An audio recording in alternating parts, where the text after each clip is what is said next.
And joining us right now is Houston Congressman Gene Green. Congressman Green, welcome to Houston's Morning News. I guess we're happy to have you here. They're shooting at you, Congressman.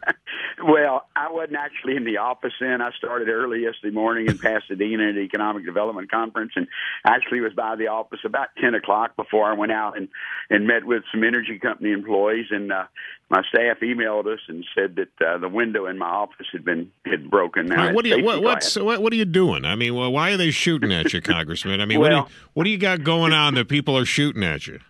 Well, as you know, it's probably not popular to be an incumbent, no matter your city, county, or federal office. But I don't think that was the case. Our building we're in is next to Lone Star College, and if they were shooting at me, they were bad shots because they also shot 4 shots into the Lone Star College. Is it because you're a Democrat? Do you think is that what it is? Well, I hope they understand that I grew up in a tough neighborhood, and my guys I grew up with are going to be mad at me because I didn't return fire. Well, that's the other. That was my next question. Are you packing today? I mean, did you bring your gun to the office? I have the right to protect myself in Texas, and I intend to. I think that's excellent. I mean, bring the gun, pack some heat, and if that happens again, you step outside the office and you take care of business, right, Congressman? Well, the Houston police and sheriff would disagree because, but again, in Texas we have the right to protect ourselves, and I want my constituents to be able to do that, and obviously I want members of Congress to do it too, because the goal is not to be a victim. Yeah, that is absolutely correct. Listen, I don't want to make light of people shooting guns outside your office arbitrarily. That is a serious matter. But at the same time, we're happy that you're safe, and we're glad that you're here with us and that we can look back on this and just be grateful that nobody got hurt. All right, that being said, since I have you here, Congressman, I'm going to ask you to hang on. I got a couple of topics going today, including kids in schools that have been mainstreamed that have special needs. Kind of relates, I suppose, to cutting budgets here in the state, and I'm sure that you would probably want to weigh in on that. So back to the information and conversation with Matt. This is your Houston Morning News. KTRH News Time is 8:22. Houston Congressman Gene Green, who was shot at yesterday, well, he wasn't there. Is joining us here this morning. We're just glad he's safe. Congressman, seriously, we're talking about mainstreaming. I've had such a hard time saying that this morning. Mainstreaming kids that would normally be in special needs classes into regular classrooms. It could be because of budget cuts. It could be because parents want the kids there. Earlier, Congressman, I talked to a teacher, and she said this. Take a listen. I do have those kids in my class. Sure. It's very hard because I have ESL, I have dyslexic, and I have special ed this year in my class for 22 students.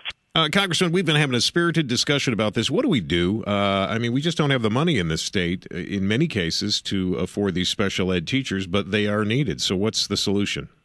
Well, there may be a violation of federal law here. For about 20 years now, there's been concerns about just warehousing special needs children instead of challenging them. And so there's been an effort to make sure they have the best placement. And sometimes it is part of the day spending time in the general population. And but if they're doing it based on only budgets, both the federal law and I think state law, unless they've changed it, is you have to assess the needs of that child and not do it based on I don't have enough special ed teachers. And they could be violating both federal law and also state law if they're doing it based on budgets. The interest of the child is always paramount in the needs of that child, and there are different levels of special needs, and some of them can be, for example, maybe in a math class, but can't be in an English class or something else. And that needs to be decided by the specialist and the parents on what they think their child can do. So it should be by budget. The state needs to comply with their own law and also definitely federal law, because there is federal money that comes to Texas based on special needs children. So should parents... By the way, parents... I don't wear a Kevlar vest. I've only wore a Kevlar vest in Iraq and Afghanistan. I understand, Congressman, and thank you for your service. Hey, listen, parents are... they're doing the best that they can, and they have weighed in on this issue as well. It is something that I know is coming to light as budgets have been cut back, and it's interesting for you to say that maybe there's some laws that could be violated there. So I guess we suggest that the parents talk to the administrators in their particular districts to see what can or cannot be done. what's been used in the past when I was a state legislator mostly is that we would sit down with a superintendent and maybe a board member or two and say, this is what we think the district is doing wrong. And, if it is a budget issue, then they need to be honest with it. And the school districts, I know, are in tough times, lower property values. Right. The state's cut dramatically money.